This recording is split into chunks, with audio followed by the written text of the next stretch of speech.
In this question, which of the following graphs not drawn to scale best represent the trend of melting point of element across period from sodium to argon? So basically what happened, the first three elements are the metals, and as we move across these the metals, because the size of the positive ion is decreasing and the charge is increasing, so melting point will increase for first three elements.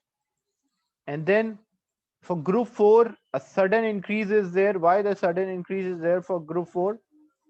Because what happened, the group 4, they have a tendency to form a long chain, a giant structure or catenation, we can say. So that's why the melting point will also increase. And then simple non-metals are there, weak intermolecular forces. So the melting point from group 4 to group 5, it decreases. So the question is, which of them, which graph is best representing the trend? A, B, C, or D?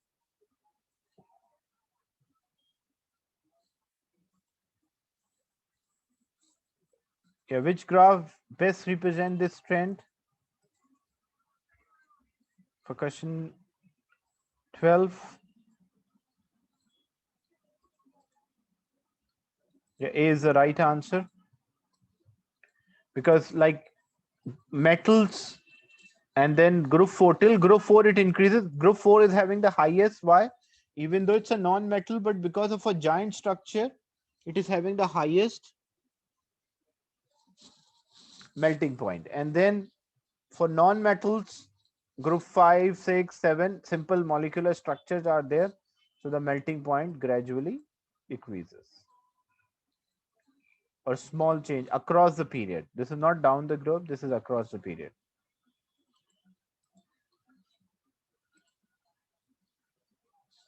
In an experiment, 3.425 grams of lead oxide was reduced to form 3.105 grams of lead. What is the empirical formula? So this is the mass of lead oxide, and this one is a mass of the lead.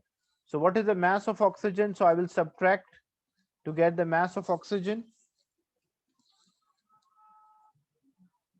For oxygen mass, this will be 3.425 minus 3.105. What's our mass of oxygen?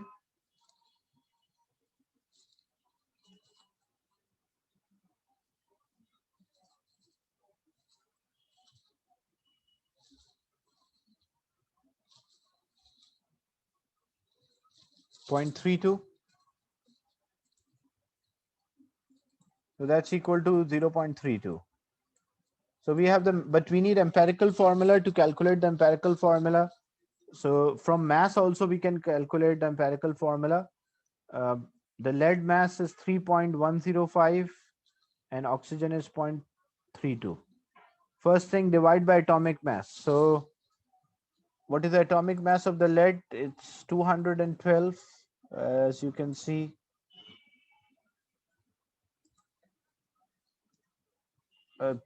207.2. 212 is the isotope of a lead, which is also common. 207.2. Okay.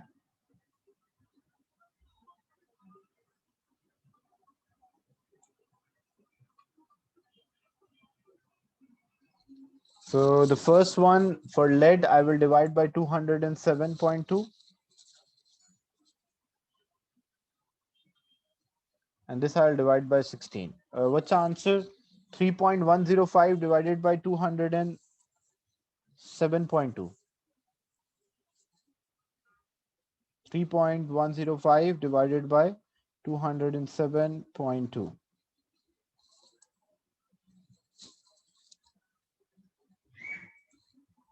0.015. So 0.015, and for oxygen it is 0.32 divided by 16, 0.02. Then divide by smallest value, so 0.015, 0.015. So this will be 1, and that is equals to 1.33. So basically, we need a whole number which is having a ratio as 1 is to 1.33. So which formula is having a ratio 1 is to 1.33, or which option is having a ratio 1 is like 1 lead should be there and 1.33. So basically, when I take a simplest ratio for 3 is to 4, if you divide 3 divided by 4, or basically, or 4 divided by 3, because 3 divided by 4, that is equals to 0.75, or 4 divided by 3, so you will have a recurring decimal. So basically what it shows, whenever 0.33 is there, I can multiply all of them by 3. So this will be 3 and this is 4. So which option it matches with? It matches with option C. It cannot be A because A is having a ratio 1 is to 1. It cannot be B because B is having a ratio of 3 is to 1, like more moles of lead as compared to oxygen. Same thing, it cannot be D as well because more moles of lead, and but according to ratio 1 mole of lead and 1.33 moles of oxygen. So oxygen moles are higher as compared to lead. That's why this cannot be an answer. This cannot be an answer. This is, both are in the same ratio. So only option which is having the lead, small amount of lead and more oxygen, is option C.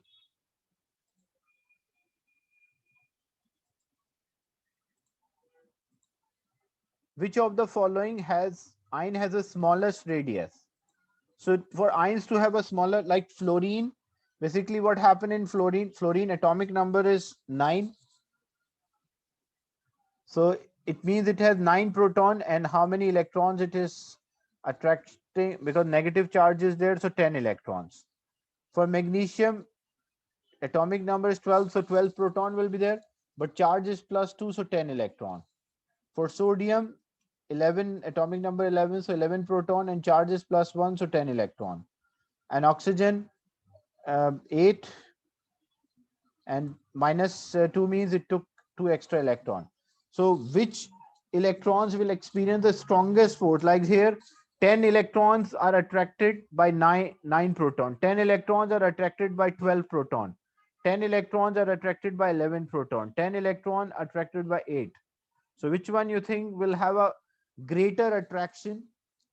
Because they all have the same number of electrons, so they will have the same number of electron shells occupied, but the one which is having a greater charge in the nucleus will have greater attraction, which reduce the size.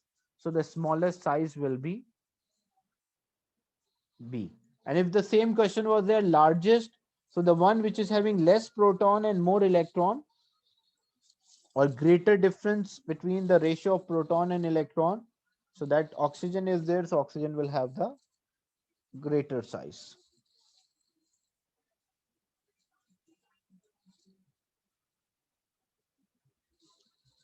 Phenol C6H5OH is converted into trichlorophenol known as TCP. According to the equation, if 50 grams of phenol produce 97.6 gram of TCP, what is the percentage yield? So this is a practical value is given, because the formula for percentage yield,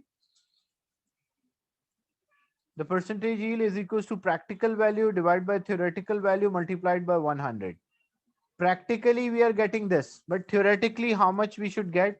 So we have to use a ratio, ratio of phenol, which is C6H5OH to C6H2Cl3OH, trichlorophenol. Their masses is given 197, phenol is 94. So if 94 is there, because the ratio is 1 is to 1, so the molecular mass will be same as the mole. The mass ratio is same as the mass and gram ratio, same as their molar mass. So 197.5 gram. But we have only 50 grams, so this will produce X, cross multiply. So we'll get the theoretical value. So that is 50 multiplied by 197.5 divided by 94. What is the answer for X? The theoretical value?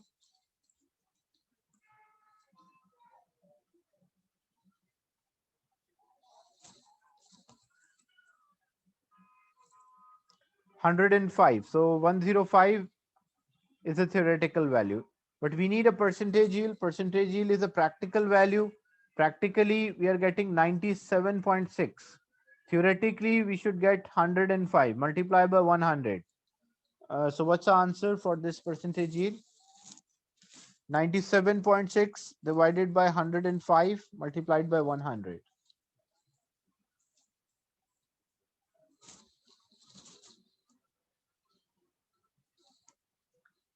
So option C is the right answer.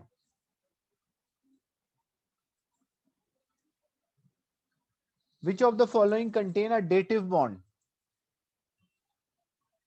So when you draw the structure of each nitrogen triple bonded with nitrogen, all the electrons, like 3 electrons it share and complete octet. So there is no dative bond, because in a dative bond both of the shared electrons are from same element. But if you remember the structure of ammonium, ammonium is basically, ammonia is the compound which is stable. It does not want to share any extra other electrons, but what happens if they nearby there's one proton, so that proton or hydrogen ion is attracted towards the lone pair of nitrogen, and this result in a formation of a dative bond in which we draw the arrow from the element which donate to element which share. So that is why D is a correct answer.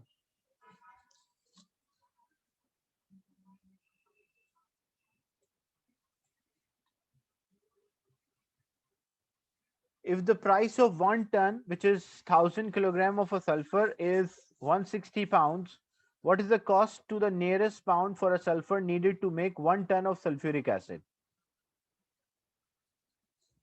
So if we need one, basically what we have to do first, we have to use a ratio.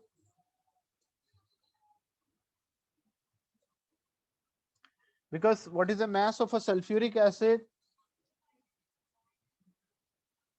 H2SO4 will give us one sulfur only. Total mass of sulfuric acid is 98 and one sulfur is 32. So if 98 is equals to 32, 1 ton of sulfuric acid, this is 92 gram, is equals to 32. So 1 ton, which is 1000, basically if we are taking a ratio, we don't have to convert the unit. So 1 ton is equals to 1000 kg. That will be X. Cross multiply, I will get my answer in kilogram. Because when I take a ratio, the conversion, unit conversion does not make difference to the final answer. So 1000 multiplied by 32 divided by 98. What is the value of X?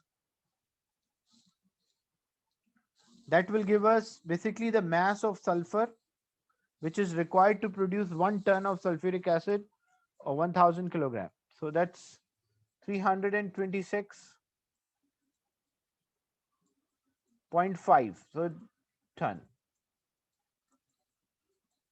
And 1 ton of sulfuric acid is cost. This is 1000 multiplied by 32 and divided by 98.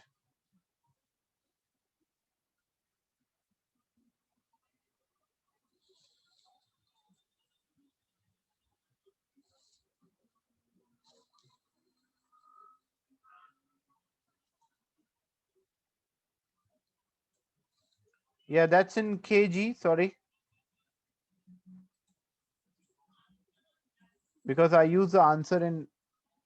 So what I can use instead of converting or using, because I need the price for the ton, like 1 ton price is 160 pounds.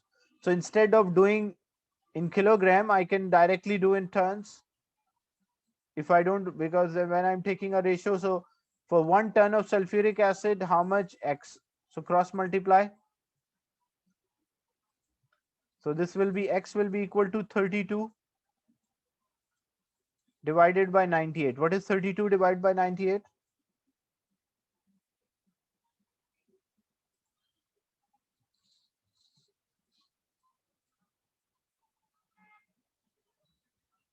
0.32, and that 0.326, because that's a that's the mass of sulfur which is needed to produce 1 ton of sulfuric acid. So that is multiplied by 160. So it is approximately 52 pounds. Is it clear, this question? The sulfuric acid and sulfur, their mass ratio is 92 is to 32. So if we need 1 ton of sulfuric acid, we need X ton of sulfur. So we need 0.32 tons of sulfur, and that 0.1 ton of sulfur will cost 160 pounds. So 0.326 tons of sulfur will cost X pounds.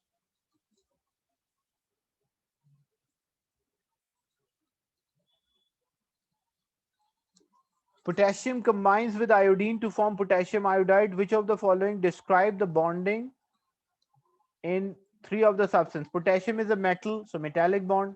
Iodine is a non-metal, so covalent bond. And potassium iodide is a ionic compound. Why? Because it's a combination of metal and non-metal. So metallic, covalent, and ionic.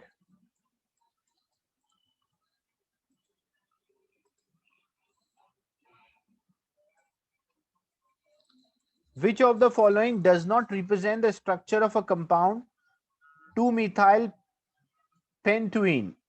So first, what you have to do when you're solving a question related to the structure, you have to select the longest chain of the carbon.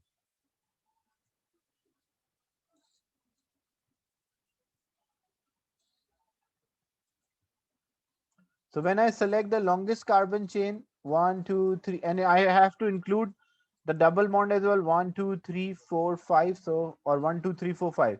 So it does not make difference how I select my chain. So what is outside the chain is a branch. So second position, we have a branch of methyl and 1, 2, 3, 4, 5. So pent. And second position, we have a double bond. So it's pentuene. So that's correct. But when I check this one, 1, 2, 3, 4, 5, 1, 2, 3, 4, 1, 2, 3, 4. So again, 5 will be there. Numbering should start from a nearest branch or functional group. So 1, 2, 3, 4, 5. Second position, I have a branch. Second position, I have a double bond. But third position, I have a branch. So it is not actually 2-methyl. It is 3-methyl pentuene. So which structure does not represent 2-methyl pentuene? So B does not represent. What about the third one? When I select my longest chain, again you can see 1, 2, 3, 4, 5. So second position, I have a branch, and second position, I have a double bond. So that's also true. What about the last one? Again, we will select the longest chain, 1, 2, 3, 4, 5.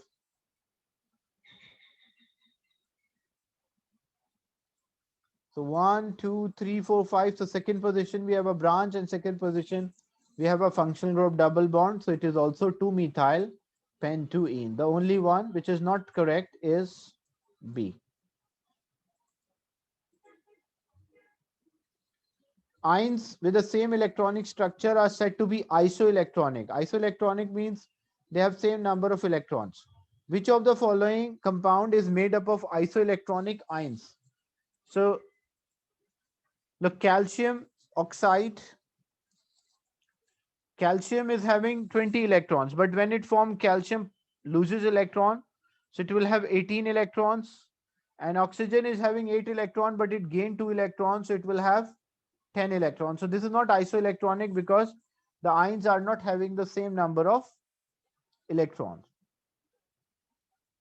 When you check sodium oxide, sodium atom have atomic number 11, so 11 proton and electron.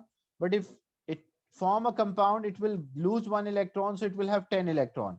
And oxygen, when it react, it take 2 electron, so it will have 10 electrons. So both sodium and oxygen will have the same number of electron.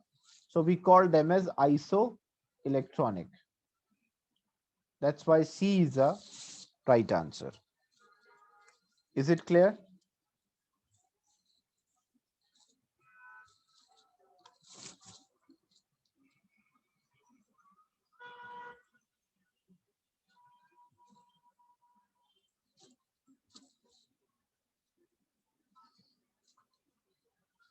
Crude oil is a source of alkanes. Name a process by which hydrocarbon and a crude oil are separated. So that method is fractional distillation.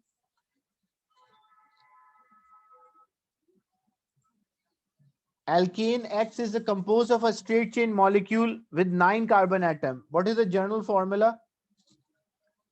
So what will the journal formula with the alkane? Because the journal formula is CnH2n, the molecular formula for 9 carbons, so CnH2n plus 2. So number of hydrogen twice plus 2, 9 multiplied by 2, 18, and 18 plus 2, that will make it 20. Y is a branch chain isomer of X, and Y has 8 carbon in a straight and 1 methyl group as a side. Draw a skeletal formula of one of the possible structure of Y. So first we have to arrange 8 electrons in a straight chain. So 1, 2, 3, 4, 5, 6, 7, and 8. And one branch, so I made branch. So what is the name? It is 2-methyl octane, because second position I made the branch, so it's 2-methyl. But it's up to you. It's not necessary that you make a branch with the second. You can make branch with third one as well, fourth one as well. So it's up to you, because this is one of the possible. A reaction called a cracking occur when alkanes such as pentadecane. Pentadecane means like 15 carbon atoms heated in the presence of a catalyst.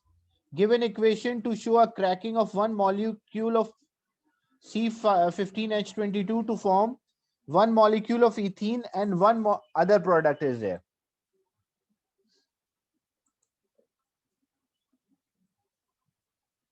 So if you want to complete, one is ethene,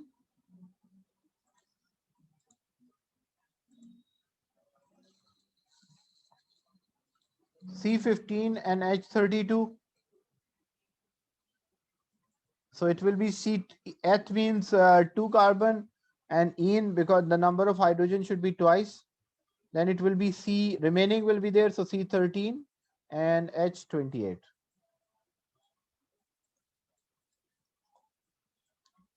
In practice, the cracking pentadecane form a large number of products.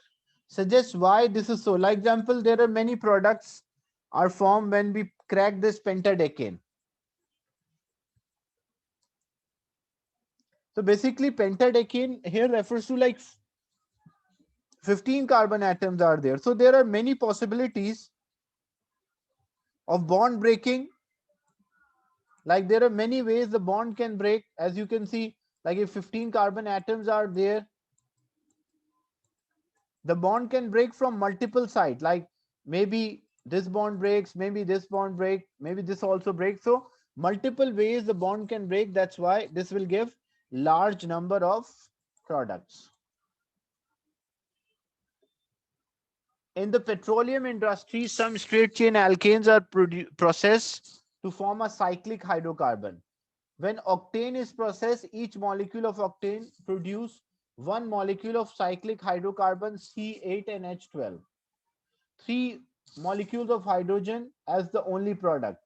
Complete a skeletal formula for one of the possible cyclic hydrocarbon. So basically what happened, because we have to justify a formula here, the formula is C8 and H12. So if it's a cyclic alkane, so cyclic alkane having a journal formula is normal alkanes, and the cyclic alkanes have a formula as alkenes, which is CnH2n. But here it does not have the same, like if carbon are 8, so hydrogen should be 16, but it is having 12. So what does it mean? It means hydrogen are being removed. So there should be a double bond. And how many hydrogens are removed? Because if there is one double bond, it means two hydrogen will be removed. Because each will lose its one.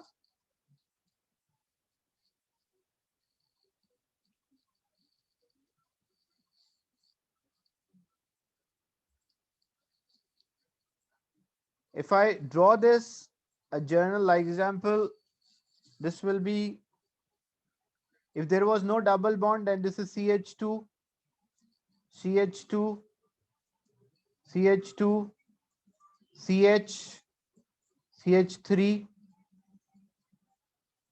CH, CH3, CH2, and 3, 6, 7, 8, 9, 10, 11, 12, 13, 14, 15, 16.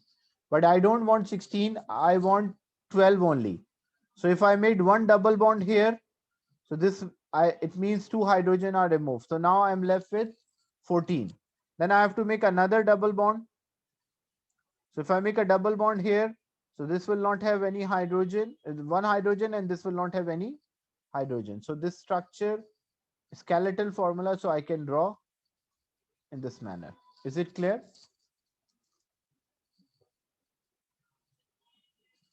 Because I don't want 16 hydrogen, I need only 12 hydrogen.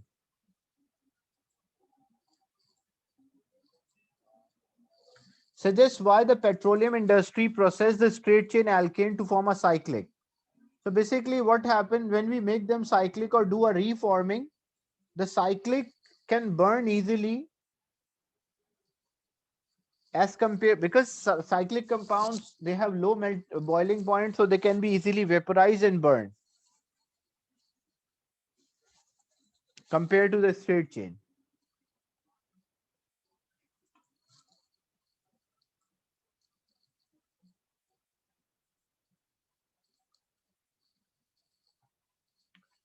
This part is related. It was in the old specification, like 2000, before 2018, 2019, sorry, 19 part. This was in old specification. Now, according to new specification, this is in unit 2.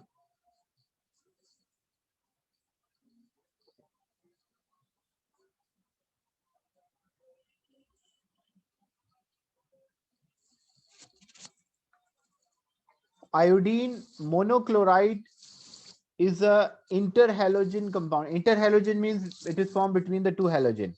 Propene react with ICl to form two possible organic product. One of the product is 2-chloro, 1-iodopropane. Complete the mechanism by adding a curly arrow and draw an intermediate. So what happened? It is electrophilic addition reaction. So iodine attracted towards the electron rich site,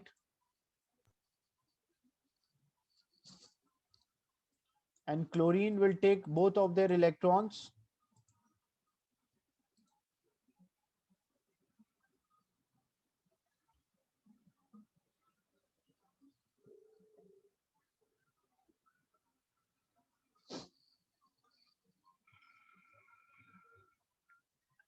So when we draw the intermediate, because the chlorine is formed, this will result in a formation of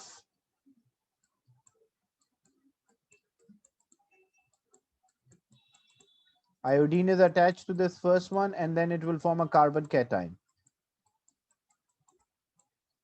This will be carbon cation, and this carbon cation is attracted, the chlorine, which is having a charge and a lone pair, attracted toward this carbon cation, and this will be the final product. Arrow is already there, so I don't have to draw this arrow. Just have to complete the intermediate. Classify the type and the mechanism. So the type is electrophilic and mechanism is addition.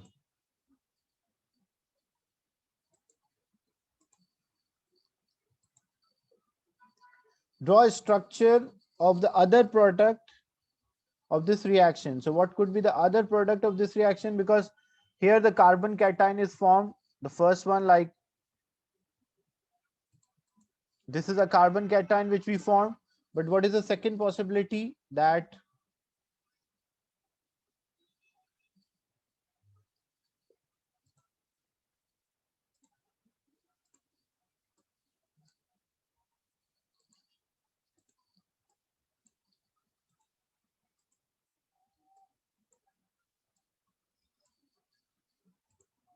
so one of the possibility that carbon cation,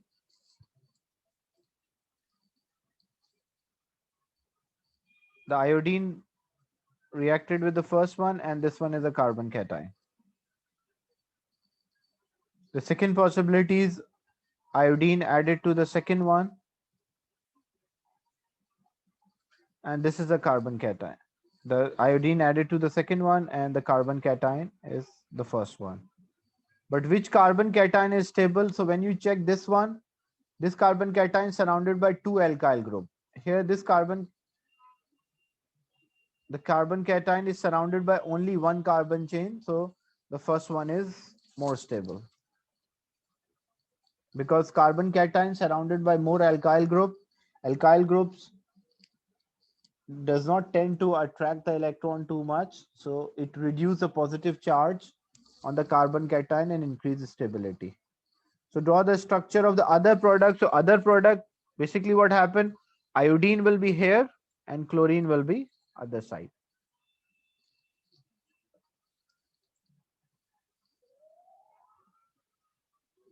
Methane react with ICl under a suitable condition to form many products. Two of these products are idomethane and hydrogen chloride.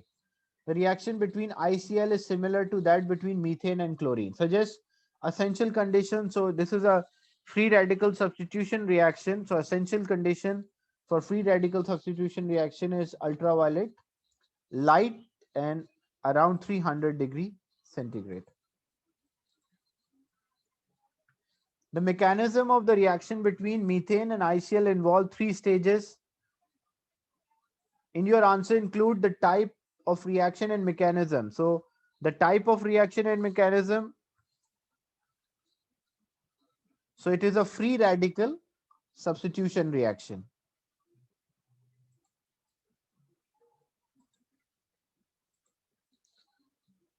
What type of bond breaking occur in this homolytic? What type of bond fission occurs? It's a homolytic. Why homolytic? Because it produces a radical. The name and equation for first stage. So first stage is called initiation. And what happened in first stage? Because here the methane is reacting with ICl. So first stage, it will produce iodine and chlorine radical due to ultraviolet light. Because it's a similar to that, if we have chlorine due to UV, it will form a chlorine free radical.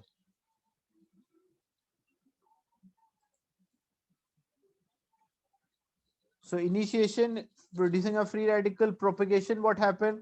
Like methane is there, CH4 reacted with chlorine radical. What it will form? It will form methyl radical and HCl.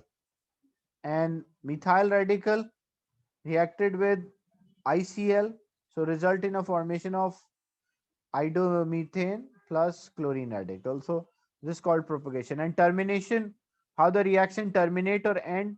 When chlorine radical react with another chlorine radical, iodine radical react with another iodine, or chlorine radical react with iodine radical, or methyl radical react with another methyl radical.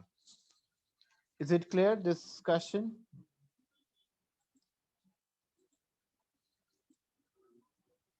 So it's of 7 marks. So you can see a weightage for this question is too high.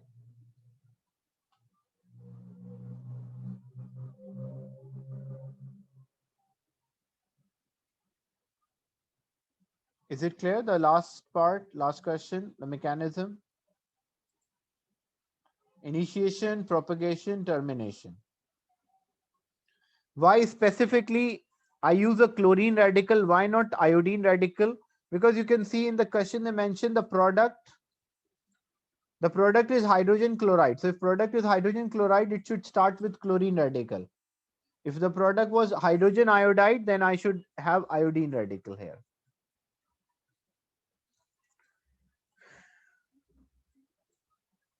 So this was January 2015 paper. Still, there is a last question related to mass spectrum, but the shortage of the time, I won't be able to discuss that last question.